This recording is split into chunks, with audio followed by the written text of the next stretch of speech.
Meus amados irmãos, nós estamos vindo numa série de estudos no Evangelho de Jesus Cristo, no relato de Mateus. Hoje, pela graça de Deus, estudaremos o capítulo 23. Depois do capítulo 23, o capítulo 24, já é um capítulo escatológico. E esse capítulo vai nos demandar algumas sessões de estudos, porque trata da escatologia. O nosso tema hoje, irmã Ju, é o desvio espiritual como resultado da religiosidade. Irmã Lucicleide, a religiosidade, demais irmãos, nos leva a um desvio espiritual. E é esse tema, irmã Dani, que nós vamos abordar aqui no capítulo 23. Desvio espiritual como resultado da religiosidade. Ao olhar para o capítulo 23 faz parte do confronto final dos líderes religiosos com Jesus em Jerusalém. Por quê? Depois disso, Jesus será preso, pastor Mateus, e ele será crucificado. E Jesus então não tem mais embate com líderes religiosos. Aqui é o último. Algumas questões são muito interessantes nesse capítulo. Primeiro, qual é o público que Jesus está falando? Ao olhar, obrigado queridão, está com a Bíblia aberta? Ao olhar para o capítulo 23, coloca o fundo aqui, não é a Bíblia não, o fundo mesmo, por favor. Então, ao versículo 1, então Jesus falou à multidão. Então quem era o público que Jesus estava falando? Multidão. E depois? É só a multidão? Não. A multidão e aos seus discípulos. Note que Mateus, ao escrever na inspiração do Espírito Santo, ele faz essa distinção, que significa o quê? Irmãos, uma coisa é o ouvido, uma coisa, irmã Dani, é a perspectiva dos obreiros, outra coisa é a perspectiva da multidão. Entendeu? Entendeu sim ou não? A multidão geralmente engole, come tudo que se dá. A multidão é levada pela persuasão do orador. Os discípulos, os obreiros, não. Os obreiros, irmã Micilene, têm um olhar mais criterioso.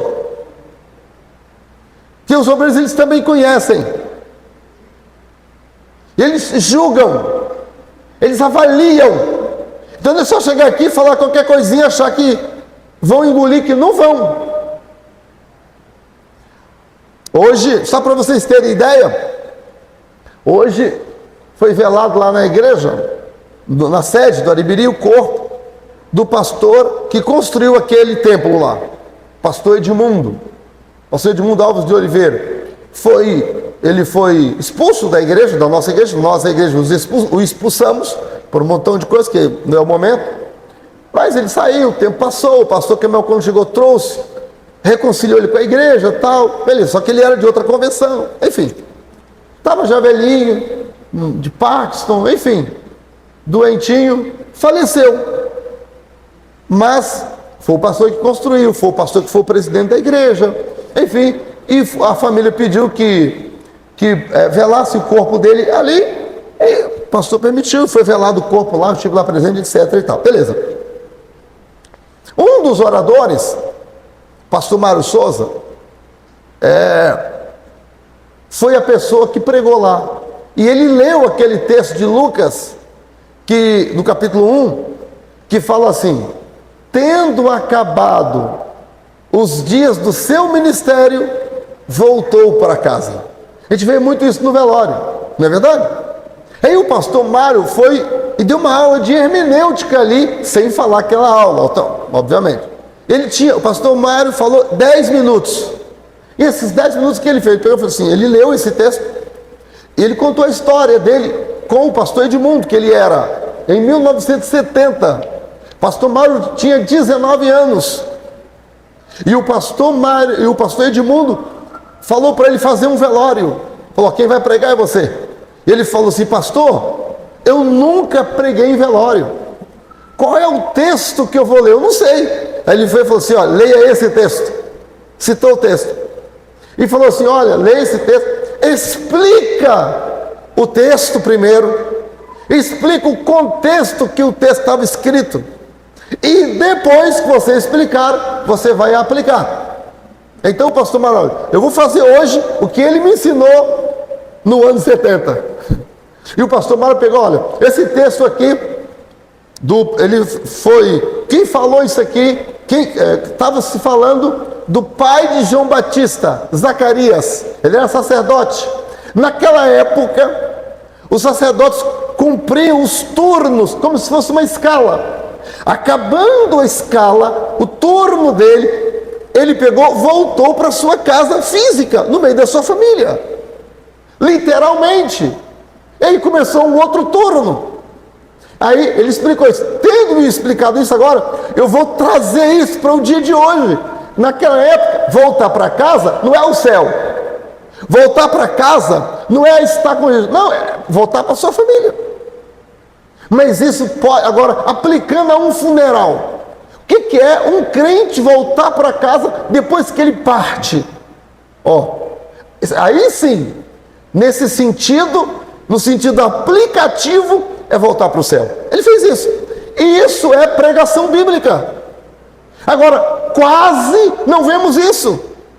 Os pregadores, coaches, o pregador aquele do TikTok, não sei de quanto, daqueles poucos minutos do YouTube, eles não explicam o texto no contexto original.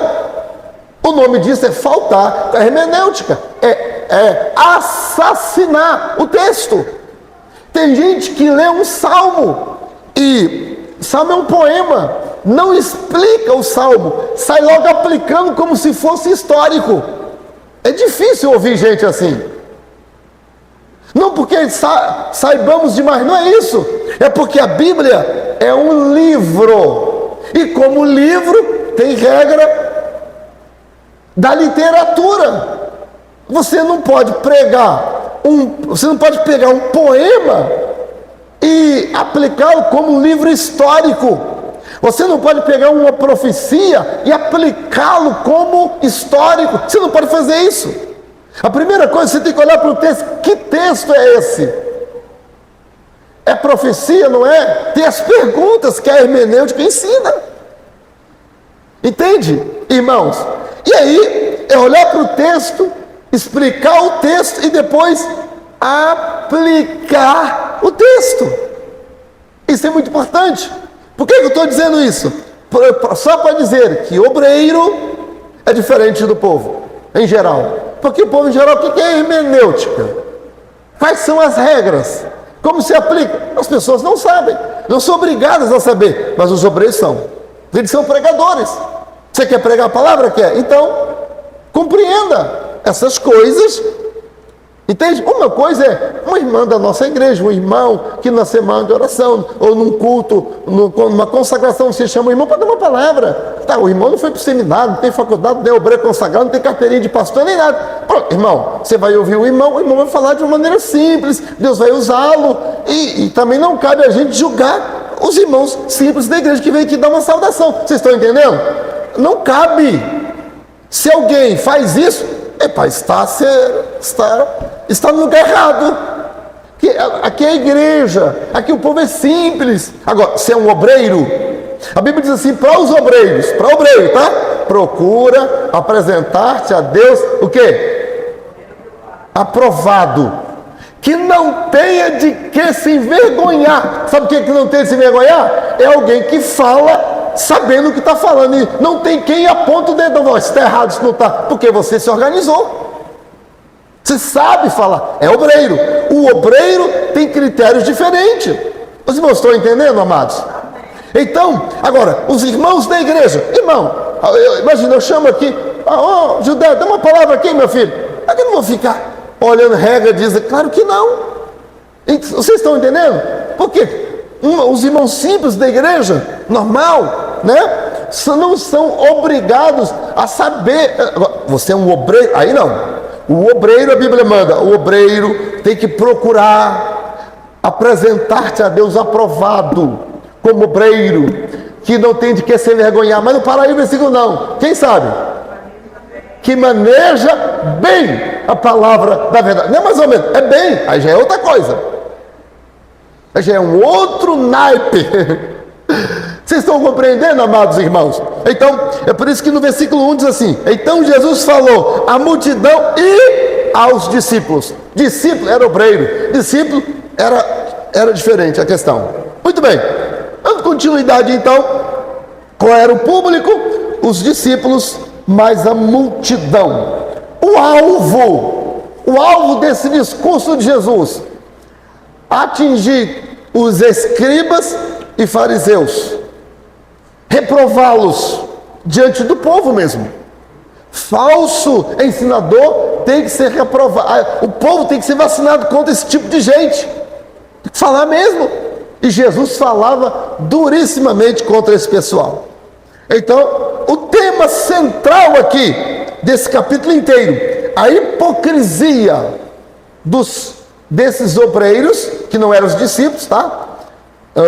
Desses líderes religiosos, a hipocrisia deles frente à verdade que Jesus falava. Esse é o tema central, assim, em poucas palavras, do capítulo. Mas, para aplicar nos nossos dias, eu dei o seguinte tema: desvio espiritual como resultado da religiosidade, porque foi isso que concluiu depois desses falsos ensinadores religiosos. Eles ficavam ensinando tanta coisa que levava eles, né, os escribas e fariseus, eles estavam tão religiosos que eles estavam desviados da verdade. Então, nenhum de nós queremos ficar desviado da verdade. Vamos estudar esse capítulo. Então vamos lá, versículo 2. No versículo 2 aqui nós temos aqui uma primeira grande lição. O 2, dizendo, Jesus começa cantando pneu: na cadeira de Moisés estão assentados escribas e fariseus. Que cadeira é essa? Vocês sabiam, não sei quantos daqui sabiam, mas foi com base nesse texto que os pastores na Assembleia de Deus começaram a colocar a cadeira do pastor presidente maior, mais robusta, para destacar das outras.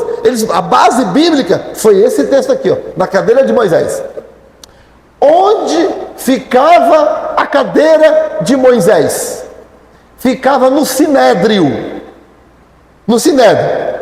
O Sinédrio era um tribunal de 70 anciãos, 70 obreiros. A história diz que Paulo pertencia ao Sinédrio. E o Sinédrio não tem base bíblica para isso. Historiadores aqui contam isso. Agora vejam. Quem era o comandante do Sinédrio? Quem era o presidente do Sinédrio? Quem era? Alguém já ouviu falar nisso?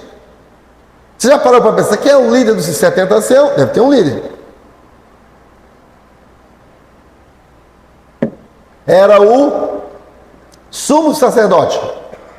O sumo sacerdote, depois os demais eram escribas, fariseus, doutores, sacerdotes, compunham o Sinédrio. Era um tribunal para julgamento.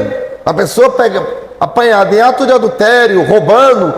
Isso era judia? Era. Aí os romanos, os juízes romanos falaram assim: não, os judeus, eles têm um fórum próprio, eles julgam lá. E deixavam para ser julgados. Alguém roubava, alguém matava, alguém ia passar por um julgamento, era apresentado a Roma. Se fosse judeu, era apresentado no Sinédrio, e eles julgavam a causa. Quando isso começou? Na época de Moisés. Lembra que Moisés, ele para julgar o povo e tal, Deus mandou que ele constituísse 70 anciãos. Aí a partir de lá, tinha as cadeiras onde as pessoas sentavam e tinha a cadeira de Moisés, que era a cadeira do presidente, aquela cadeira mais diferenciada.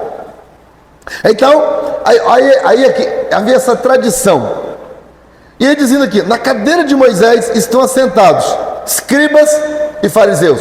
Ou seja, Jesus aqui ele fala, essas pessoas estão preocupadas com status, estão preocupados com posição. Aqui é uma repreensão de Jesus aos crentes que estão preocupados com posição. Entende? Posição. Ao invés de estarem preocupados com vida, com prática, estão mais preocupados aqui ou ali? Com posição. Posição. Não tem gente que quer ser presbítero, mas se você der uma palavra a ele, coitado, não sai nada. Fala aqui, irmão. Irmão engasga, não sai nada, mas quer ser presbítero. Ao ponto que a Bíblia diz que o presbítero tem que ser apto a ensinar, tem que ser poderoso na escritura. A Bíblia diz isso, não é assim? Mas a pessoa quer ter posição. Tem gente que chega até a falar, pelos anos que eu tenho de ministério, já era para ser pastor. Quem é que falou que ministério é resultado de anos de crente? Tem nada a ver não. Ministério é chamado de Deus. É chamado de Deus. É Deus que chama. Não é anos de ministério. Oxe, só que me faltava, né? Mas tem gente que pensa isso. Então, a cadeira de Moisés aqui fala das pessoas que querem autoridade humana, querem posição humana, querem títulos humanos e não querem ser exemplo dos fiéis nas obras, no bom procedimento, né? Então Jesus, aí diz aqui, aí Jesus explica por que essas pessoas só querem posição. Versículo 3: observai, pois, e praticai tudo que vos disserem. Ele queria ensinar, eles ensinavam bem. Mas agora, mas não procedais de conformidade com as suas obras, porque dizem e não praticam. Ensina os outros, mas não pratica. Qual é o nome disso? Ensinar os outros e não praticar. Hipocrisia. Hipocrisia, né? Versículo 4: pois atam fardo pesados e difíceis de suportar. Já viu aquelas pessoas que excluem um irmão, uma irmã, por uma coisa às vezes tão insignificante, cobram, aí você vai olhar para a vida dele, o camarada é um... Entendeu? É isso que Jesus está falando aqui. Atam fardos pesados para os outros. Eu já falei aqui aos irmãos, às vezes, quando estou ministrando a palavra, e que calha aqui no texto, irmã Islane, de ser um chicote, aí às vezes, no final da pregação, alguém me fala, pastor, você tem que mandar um chicote mesmo, eu estava gostando, não sei o quê. Eu fico olhando assim, pastor, esse mesmo. Eu fico pensando, sabe por que a pessoa está mandando eu fazer isso? É porque pimenta nos olhos dos outros é o quê? Refresco, porque não é nas costas deles. Por isso, geralmente quem manda o pastor bater nos outros não aguenta 10% daquilo que eu estou falando. Aqui na nossa igreja, um irmão ficava só mandando eu bater nos outros. Aí quando foi um dia, esse ano, a pessoa fez uma coisa, colocou alguém para fazer alguma coisa, sem falar comigo, né? E eu peguei e falei assim, irmão, antes do senhor pedir alguém para fazer alguma coisa, conversa conosco. Por que conversar conosco? Porque às vezes quem o senhor quer colocar, a vida da pessoa não está de acordo. Porque o senhor não sabe o que se passa na vida particular das pessoas. Quando a pessoa vai confessar o pecado, não confessa para o senhor, confessa para mim. Entende? Então assim, se as coisas acontecem, eu não fico aqui expondo ninguém, só por isso. Então, o irmão, mas é que Deus falou comigo. Irmão, falou contigo, mas o pastor sou eu. Entendeu? Foi só assim, eu cortei logo esse cortezinho que eu dei nele, desse irmão. Mas que Deus falou comigo. Falou contigo, mas o pastor sou eu. Sabe o que ele fez? No final do culto, ele me chamou: pastor, não estou me sentindo bem aqui, acho que eu pegar minha carta. Eu olhei para a cara dele, respirei fundo, falei: irmão, o senhor não fala para eu bater nos outros? E eu nem te bati ainda. O senhor já está querendo pedir a carta? Quase que eu falei isso com ele. Mas eu falei assim: meu irmão, veja direitinho, eu não estou te repreendendo, só estou lhe dando uma orientação. Vá para casa, tenha calma, pensa, ora direitinho. Falei assim com ele, mas a minha vontade, irmão, era de falar com ele. E não está livre de eu falar não, tá? Não está livre de eu falar. Porque esse negócio de ficar falando, para me bater nos outros, eu já estou assim, meio que entalado com isso. Porque eu já tenho 27 anos que eu sou pastor. E eu nunca vi até hoje alguém que manda bater nos outros, quando chega a vez dela, que ela aguenta apanhar. Não aguenta. Não aguenta. Não aguenta apanhar. Só fala assim porque é nas costas dos outros. Entendeu? Que, na verdade, irmão, ninguém quer apanhar. Mas às vezes a palavra de Deus nos bate. Não é verdade? E nós, quando apanharmos pela palavra, irmão, se o chicote pegar no teu lombo, fique envergonhado não. Dê graças a Deus. Porque a Bíblia diz que o Senhor açoita aquele que ama e tem por filho. Esse mesmo texto é um texto de Hebreus, fala assim: se vós estáis sem correção, não sois filho, sois bastardo. E aqui na igreja não tem filho bastardo não. Aqui na igreja o chicote como no lombo de todo mundo. No meu é o primeiro, porque eu estudo o texto em casa, sou o primeiro a apanhar. E o Senhor nos corrige mesmo, amados. Então, é isso que Deus está fazendo aqui nesse capítulo, né? Muito bem. O Senhor Jesus fala assim: vocês não podem proceder como eles procedem, porque eles fazem, eles falam, mas não praticam. O que Jesus está falando, ensinando para a gente? Que tudo que ensinarmos, nós temos que praticarmos. Muito bem, aí agora entramos aqui, meus amados irmãos, numa questão importante. Versículo 5: fazem obras a fim de serem vistos pelos homens, pois trazem, aqui, olha, aqui as tranças tem a ver com na roupa judaica, aquilo que seria como se fosse troféus, conquista, dedicação a decorar os textos do Antigo Testamento, a rituais religiosos. Aquelas tranças significavam rituais religiosos, e eles então faziam tudo para ser visto pelos homens. Quando nós somos vistos pelos homens, já perdemos o galardão diante do Senhor. Versículo 6: ama os primeiros lugares. Aqui aprendemos, antes de chegar, sente no segundo lugar, deixa o primeiro. Alguém te chamar para vir para o primeiro, aí você vem, né? Mas não. Versículo 7: as saudações nas praças, chegava na praça, só para as pessoas. Está aqui o Rabi, fulano de tal, significa mestre, né? E Jesus, no versículo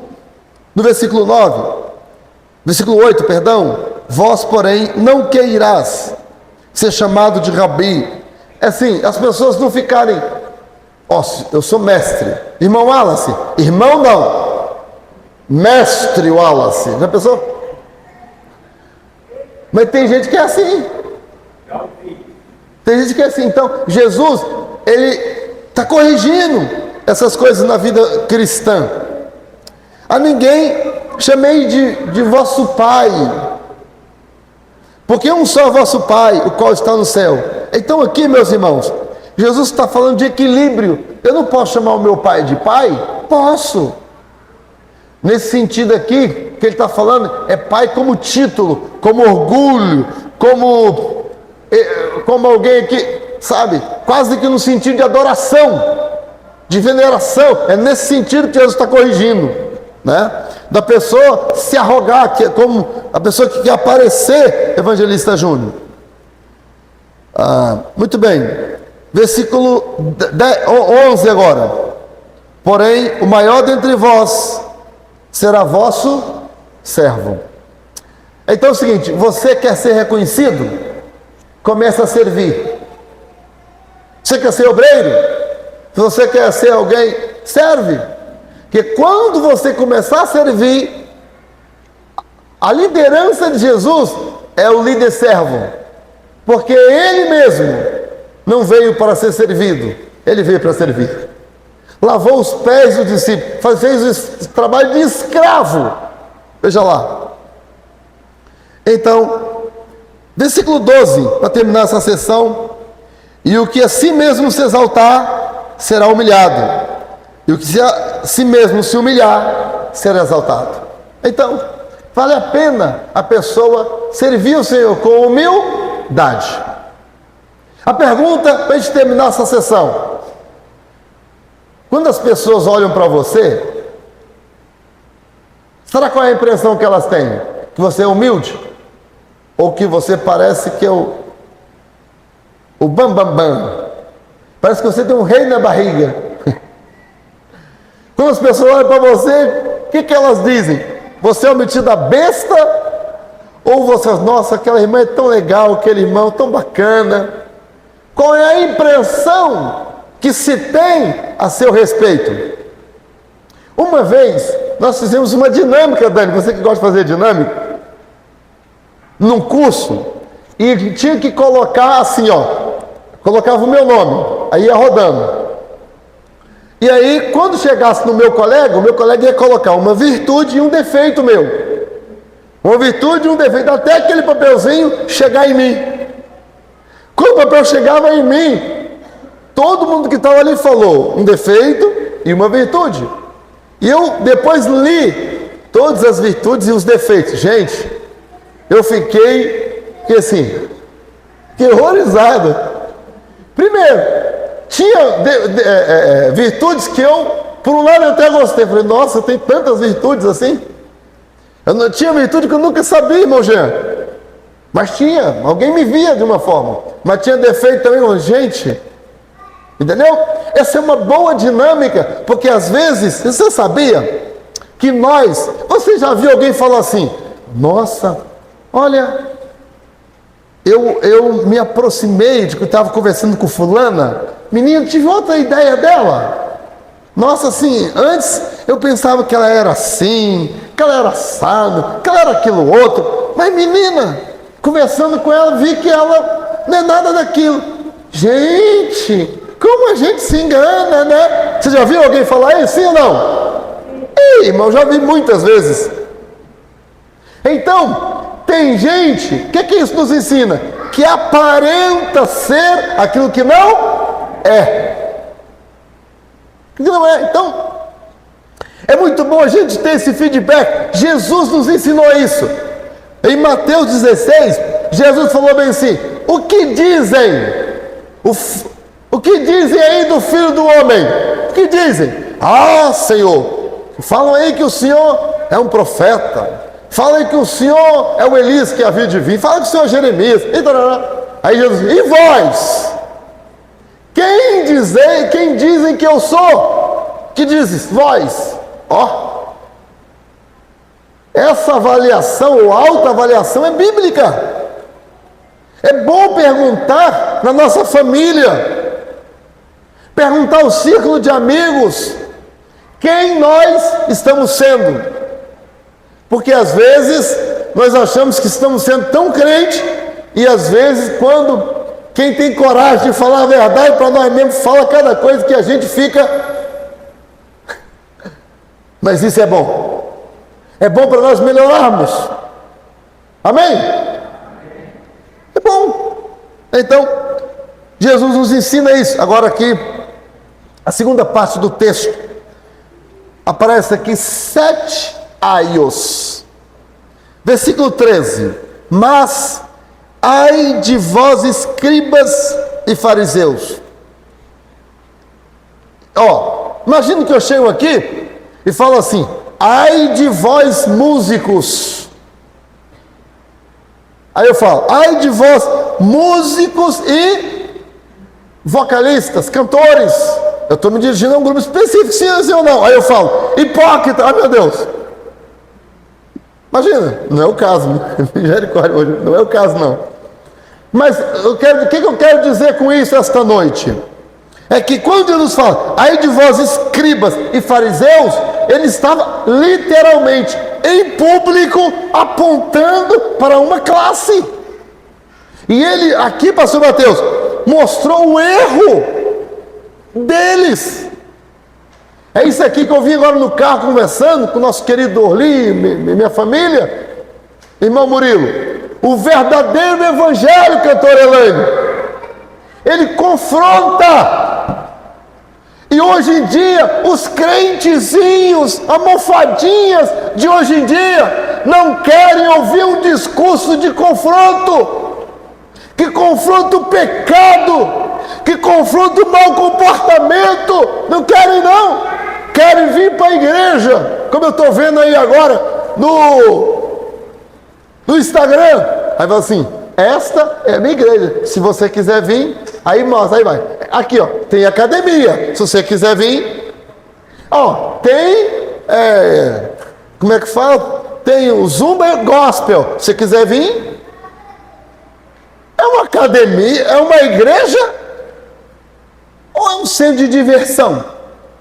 Mas as pessoas querem ir para aí, ó, aí tem parquinho, se você quiser vir, tem noitada só para jovem, aí mostra tudo lá, parecendo uma danceteria. Se você quiser vir. Então, tem essas besteiras, essas bobagens, que isso é só entretenimento. Agora, o verdadeiro evangelho, o evangelho bíblico, sabe o que é? Vai te confrontar, só que você vai mudar de vida e você vai entrar no céu pela porta. Glória a Deus. A igreja não é um clube social. Nós temos atividades sociais. O pessoal vai para a academia. Sim, é importante a igreja ter atividades sociais. É importante ter, não estou dizendo que esteja errado. Só que não pode faltar o evangelho. Não pode faltar pregação bíblica pura para trazer transformação de vida, santidade à igreja. Sem a qual, sem santidade, ninguém verá a Deus. Eu sou pastor de um rebanho, mas não é para entretenimento. Eu sou pastor de um rebanho para apresentar ao Senhor igreja imaculada, sem ruga, sem mancha, sem mácula, santa. Amém? Então, Jesus começa aqui, o primeiro ai de vós escriba, já começa batendo primeiro, ninguém entende da Bíblia. Ai de vós escribas e fariseus, hipócritas, pois que fechais aos homens o reino dos céus, nem vós entrais, nem deixais entrar os que estão entrando. Ó, vocês apresentam uma religiosidade, um evangelho, vocês apresentam, isso tudo serve para qualquer coisa, menos para entrar no reino do céu. Isso distrai as pessoas, mas não estão indo para o céu. Já pensou? Misericórdia. Como é atual essa palavra? Como é atual? O segundo ai de vós que me fariseus hipócritas. Outra vez, versículo 14. Pois devorais as casas das viúvas, sob pretexto de prolongadas orações. Sabe o que é isso? Eles cobravam das viúvas um alto para fazer oração na casa delas. Você já viu gente que cobra hoje para pregar? Aí ó, tá aqui ó, gente que cobra. Ou já contei porque o testemunho do pastor Flávio Coelho, né? Pastor Flávio Coelho foi convidado no Rio de Janeiro, na igreja do Rio de Janeiro, o cara ligou e perguntou se ele tinha agenda. Ele olhou e falou, nesse dia está disponível. Quanto você cobra? Ele falou assim, meu irmão, isso eu deixo a critério da igreja, eu não cobro. Os irmãos vêm, podem nos dar uma oferta, mas eu não cobro para pregar. Aí então deixa eu só ajustar aqui, papai, eu te ligo depois. Aí o rapaz não ligou. Passou uns 15 dias, o pastor Flávio lembrando, peraí, será que eu fechei? Será que eu não fechei? Meu Deus, para eu não falhar, ligou para a pessoa, ei irmão, Eu fechei com os irmãos, como é que ficou? Eu estou em dúvida e tal. Ah, não, irmão. O irmão, nós aqui escolhemos outra pessoa. Aí ele, então tá, mas o erro foi meu, eu não fechei. Não, irmão, se preocupe, não foi com o senhor, não. Mas nós fechamos aqui e tal. Aí ele falou assim, mas eu maltratei os irmãos, ele, não, o irmão não fez isso, não. Irmão, desculpa eu ser sincero contigo. É assim, a gente não sabe se o irmão é bom pregador mesmo. Por quê? Primeiro, eu liguei, o bom pregador mesmo não tem agenda. A gente liga, é difícil encontrar agenda. Nós ligamos, você tinha agenda. Segundo, o bom pregador mesmo cobra e cobra caro. O irmão disse que não cobra, desculpa, mas não, deixamos para um. Olha só, irmão, olha só. Olha como é que as pessoas estão pensando. No nosso campo, os irmãos já sabem, cobrou, não chama. Se eu souber, estipulou valor, na hora, chama outro. Estipulou valor, chama outro. Chama outro. Nós não apoiamos quem cobra. Se alguém chamar, se eu souber depois, eu vou chamar a atenção. Porque é essa a orientação. Não prega na nossa igreja, não canta na nossa igreja quem cobra. Cobrou? É um critério que nós usamos. Estipulou o valor? Estipulou. Então, agradece. Irmão, tá bom, obrigado, vamos ver aqui direitinho, depois a gente vê. E não chama. Não chama. Por quê? Quando eu pago, quem estabelece valor, quem cobra, eu estou ajudando a fazer do evangelho comércio. Eu estou ajudando a fazer do evangelho um trampolim de vida. O evangelho não é assim. É claro, a pessoa quando vem, nós não deixamos a pessoa voltar de mão banando. Nós damos a oferta para a pessoa. Buscamos a pessoa em casa, enfim, não vamos dar prejuízo à pessoa, claro que não. O pastor Flávio aqui, ele vive disso. Nós demos a oferta para ele, Valentina sabe. Ele sabe agora. Saiu daqui com oferta. Ele vive disso, mas não estipulou valor. Nós damos oferta. Agora, estipular o valor, cobrar, só vou por tanto. Tem gente que fala, R$500 por noite, R$2.000 por noite. Tem que depositar tem um pastor aí, que ele cobra R$3.000 por noite e tem que depositar antecipado. E está pensando que é só R$3.000? R$3.000 livre. Hotel, buscar no aeroporto, levar e trazer. É R$3.000 livre por noite. Tá de brincadeira. Entendeu, irmãos? Então, é isso. Ai de vós, escriba aqui ó. Devorai na casa da viúva. Fazer oração para poder cobrar. Versículo 15. Ai de vós, escribas, fariseus hipócritas, pois que percorreis o mar e a terra, para fazer prosélito, fazer um discurso, e o fazeis filho do inferno 2 vezes mais do que vós. Olha só, o que Jesus está querendo dizer? Eles fazem discursos de santidade, de vida com Deus, e vão a tudo e quanto é lugar, fazendo e acontecendo, porém, como não praticam, estão 2 vezes mais condenados do que os outros. E Jesus nos fala, ai de vós. Irmão, ai humano já é difícil, imagina o ai de Deus. Deus fala, que Jesus falando, ai de vós. O ai de Deus, ui. Versículo 16, ai de vós, condutores de cegos. Olha só, condutores de cegos, que está falando para nós, né? Obreiros, pregadores, líderes de igrejas, condutor de cego. Pois que dizeis, qualquer que jurar pelo templo, isto nada é, mas o que jurar pelo ouro, pela pátria. Ou seja, eles traziam ensinamentos humanos, desprovidos, só que em nome da fé, em nome da religião, em nome de algo que tinha valor para Deus, mas aquilo não tinha nenhum valor para Deus.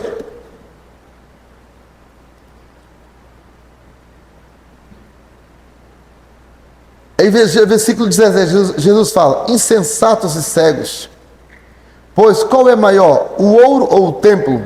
Porque eles colocavam o templo como aquilo fosse, sabe, grandes coisas. E, enfim, aí Jesus aqui orienta, né, a não jurar. A não jurar. Versículo 20, aí aqui está um ensinamento de Jesus para não jurar. Nós devemos falar sim, sim ou não, não, não devemos fazer juramento. Nossa palavra tem que valer, né? Versículo 23. Então, recapitulando aqui, o primeiro ai no versículo 13, ai daqueles que fecham o reino de Deus. Depois, versículo 15, ai daquele que faz proselitismo, discursos cheios de coisas, mas sem um conteúdo genuíno. Versículo 16, nós acabamos de ler, os condutores de cegos espirituais. Versículo 23. Versículo 23. Ai de vós, escribas e fariseus hipócritas, pois que dais o dízimo da hortelã, do endro, do cominho, e desprezais o mais importante da lei, o juízo e a misericórdia e a fé. Deveis, porém, fazer essas coisas, e não omitir aquelas. A minha pergunta é: deveis fazer essas sem omitir aquelas? Quais que são essas e quais que são aquelas? Bom, vamos voltar aqui. Versículo 23. Vocês dizimam do dízimo.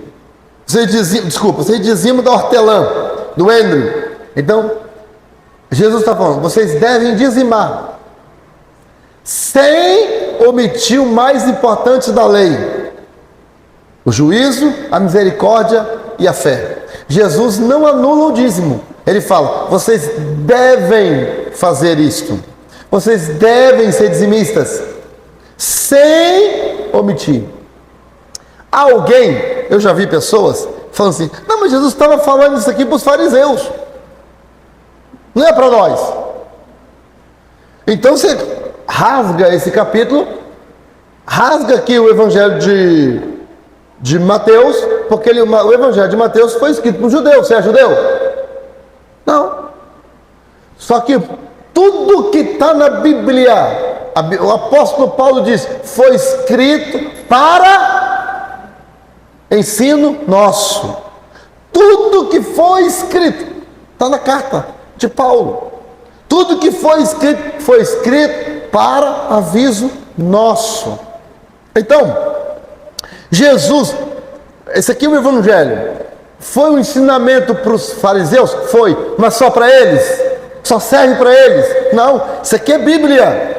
Tudo que está na Bíblia serve para eles e para nós. O que você é? Cristão. O que é cristão? Que segue os ensinamentos de Cristo. Jesus falou para os fariseus, mas ensinando o quê? A fé cristã.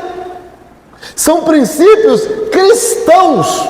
Então não me venha com essa desculpa rala, sem pé e sem cabeça. Você não, né? A pessoa que pensa isso está enganando a si mesmo. Quer ver uma coisa? Você já viu um dizimista fiel reclamar do dízimo? Não. Eu tenho 27 anos que sou pastor, nunca vi. Eu já vi quem não é dizimista reclamar do dízimo. Ele não é dizimista, ele reclama. Quem não é dizimista? Agora, todo dizimista, quando você dá a oportunidade a ele tem sempre um testemunho novo para falar do dízimo. Tem sempre algo de boca cheia, irmão Breno, para poder falar. Por quê? Porque é dizimista. Quem é dizimista desfruta da bênção do dízimo e não fala mal. Agora, quem fala mal é quem não é dizimista. Entendeu? Você vê uma pessoa assim,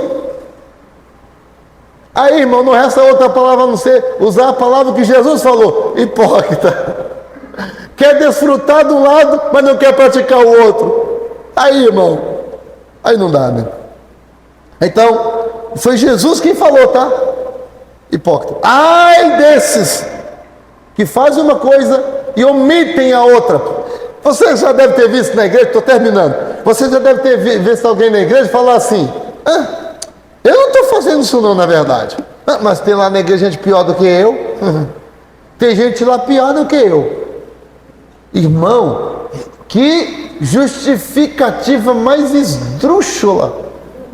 Onde é que você já viu um erro justificar o outro? Rapaz, você está olhando para a vida dos outros em vez de olhar para a sua. Sangue do Cordeiro. Se tem gente aqui dentro fazendo pior do que você, não vá para o inferno por causa dos outros. Deixa ela se perder para lá. Você faz o certo. Se alguém aqui não está fazendo o certo, o problema é dessa pessoa. Ela que vai dar conta com Deus. Você esquece ela e faz o certo. Um erro não justifica o outro. Amém? É isso. Muito bem. Agora, versículo 23 até o 24, falando aqui sobre o dízimo, né? 25. Versículo 25.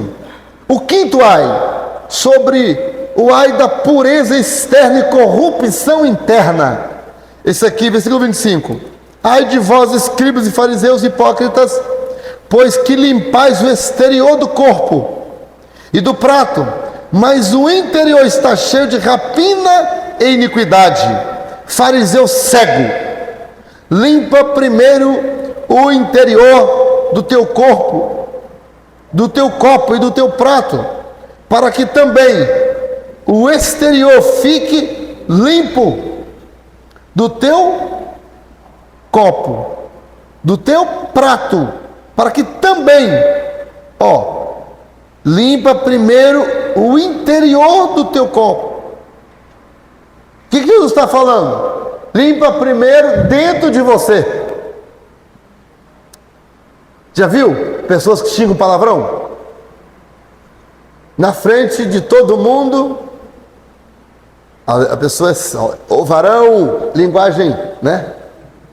Varoa, homem de Deus, terra, amém? Deus está na causa, cheio das linguagens gospel.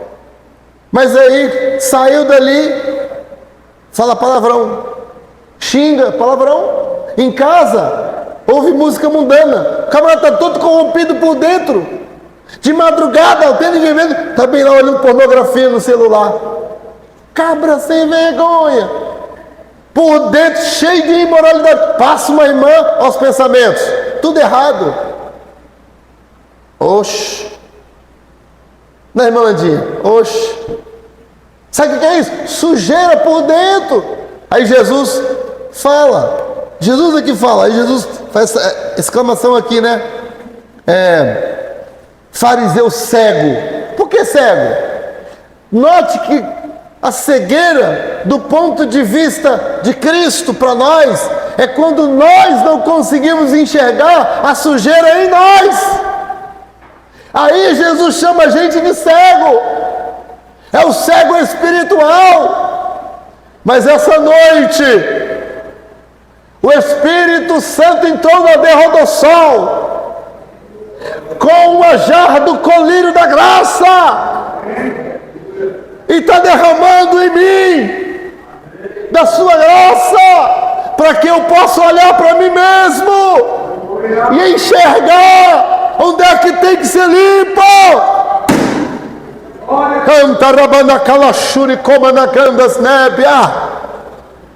Eu já falei aos irmãos que eu faço isso. Final do dia, eu sento no sofá e começo a olhar como é que foi o meu dia.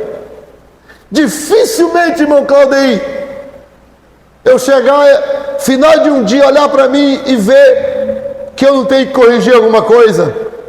Às vezes eu me alegrei com o insucesso de alguém. Às vezes eu olhei para onde não deveria olhar, pensei o que não devia pensar. Às vezes me ajudei a falar mal do outro. Eu ajudei a falar mal do irmão, não podia ter ajudado, eu tinha que ter ficado calado.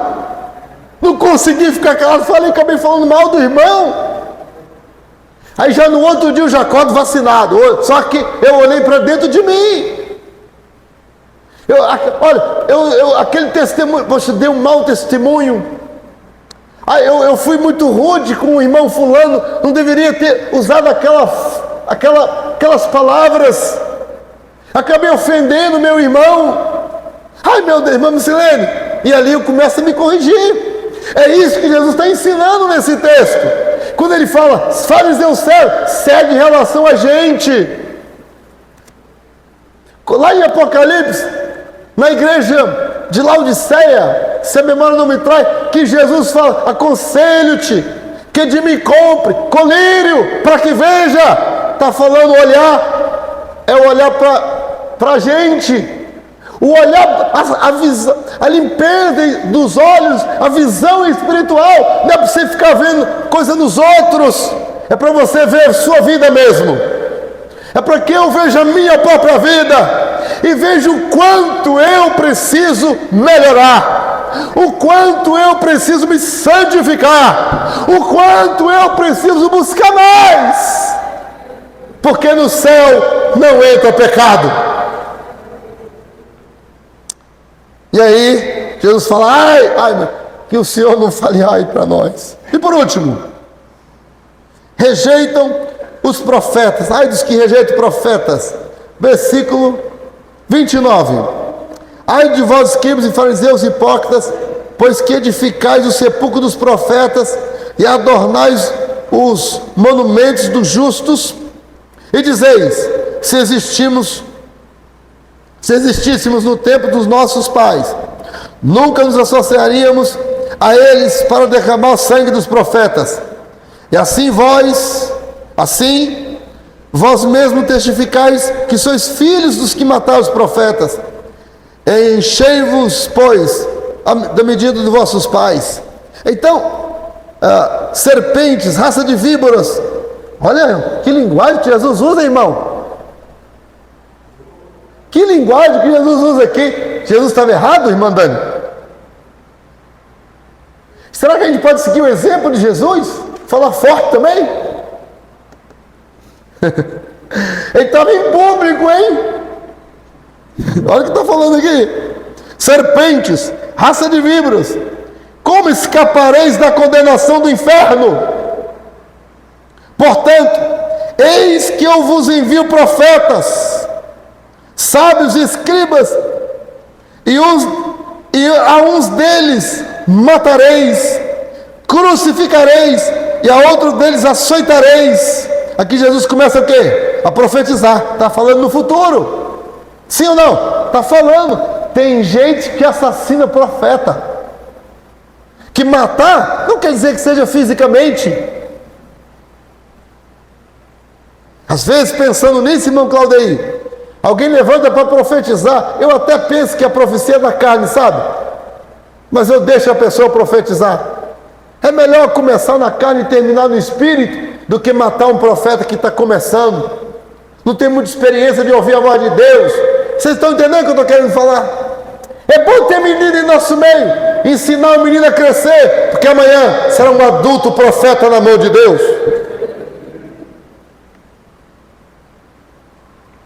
E aqui Jesus começa a profetizar, e ele começa a falar das coisas futuras. Portanto, versículo 34, vos enviarei, já falei, né? Versículo 35, para que sobre vós caia todo o sangue justo, que foi derramado sobre a terra, desde o sangue de Abel, o justo, até o sangue de Zacarias, filho de Baraquias, que matastes entre o santuário e o altar. Jesus está falando, vocês estão falando que não matam, mas vocês são hipócritas, vocês matam sim. Vocês apoiam enquanto ninguém confronta vocês. Se alguém confrontar vocês vão querer matar, prender, açoitar. Vocês não aguentam ouvir a verdade. Por quê? Logo após, o que eles fazem com Jesus? Exatamente isso. Agora aqui entramos numa questão escatológica. Versículo 36. Em verdade vos digo que todas estas coisas onde vi sobre essa geração, aquela própria geração, uma geração de 40 anos. Aí versículo 37, Jerusalém, Jerusalém, Jesus olha agora para a cidade, para o povo, e ele fala, que mata os profetas, apedreja os que te são enviados. Quantas vezes eu quis ajuntar os teus filhos, como a galinha junta os teus pintos debaixo de suas asas, e tu não quiseste. Olha o livre-arbítrio aí, Deus falando, eu quis, vocês não quiseram. Versículo 38, eis que essa casa vos ficará deserta. Aqui Jesus estava falando da profecia do ano 70, pastor Mateus, depois de Cristo, quando ia haver a diáspora judaica. Por quê? Versículo 39, porque eu vos digo, desde agora me não vereis mais, até que digais, bendito que vem, em nome do Senhor. Aqui o versículo 38 vai se cumprir quando Jesus vier com a igreja. É uma profecia isso aqui. Quando ele vier com a igreja, que vai pisar no Monte das Oliveiras, no final da grande tribulação, é o versículo 39. Mas versículo 38, Jesus profetiza, versículo 38, essa casa ficará deserta, porque no ano 70, depois de Cristo, o general Tito cercou Jerusalém, o general romano, o povo ficou dentro dos muros da cidade de Jerusalém, as mulheres grávidas eram mortas, seus filhos espetados em estacas, os judeus mortos, crianças mortas, os judeus foram espalhados pelo mundo afora. Aí cumpre aquilo que a irmã Cláudia pregou, cumpre não o que ela pregou, mas o texto escolhido por ela no domingo, Ezequiel 37. Aqueles ossos secos é a casa de Israel, que ficaria deserta, e os ossos juntar osso ao osso e formar uma nação num só dia, formar um grande exército. Se cumpriu no dia 14 de maio de 1948, quando Israel voltou a ser nação, e o povo de Israel começou a voltar para a sua terra. Aí cumpriu a profecia de Ezequiel, capítulo 38. Aquele texto é um texto profético que cumpriu 1948 agora. E esse texto aqui, ó, a casa ficará deserta, ficou deserta no ano 70 depois de Cristo, quando o povo foi disperso, os judeus dispersos, mortos. Israel ficou sem pátria, sem bandeira, sem lei, sem sacerdote, espalhados pelo mundo afora. Mas o Senhor tinha uma promessa, que ia juntar osso ao osso, e os ossos estavam sequíssimos, e voltou. E no ano de 1948, Israel voltou a ser nação, voltou a ter bandeira, voltou agora, o judeu começou a ter a sinagoga, eles começaram a invocar o nome do Senhor poderoso. Então, é isso que nós aprendemos. Em resumo, capítulo 23 de Mateus fala que Deus rejeita a hipocrisia religiosa, e a religião sem transformação de vidas é abominação aos olhos do Senhor. Liderança espiritual exige caráter, dignidade, prática, não é ensinar os outros que não faz. O interior é mais importante do que o exterior. Não importa, irmã Dani, se olham para você e o que importa é o interior. Não quer dizer que o exterior não seja importante. O interior é mais importante do que o exterior, mas o exterior também é importante.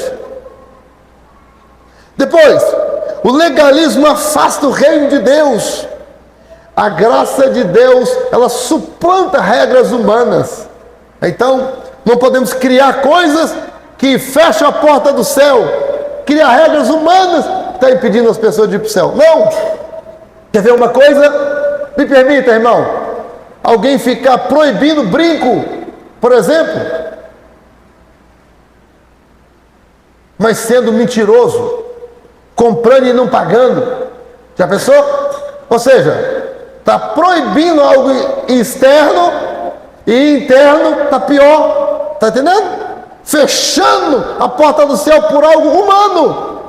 Existe algum texto da Bíblia que proíbe usar o brinco? Ah, pastor, tem um texto lá que fala. Eu já vi as pessoas falando lá no livro, quando Jacó, que foi que mandou que tirasse os brincos, pendentes, só que pega aquele texto. Só que aquele texto está falando de brincos com desenhos de idolatria, de imagem, de escultura. Mas se você pega, por exemplo, Ezequiel, capítulo 16, lá fala que o brinco, os cordões, representa a glória de Deus, a riqueza, os dons espirituais. E agora? E agora? Entendeu?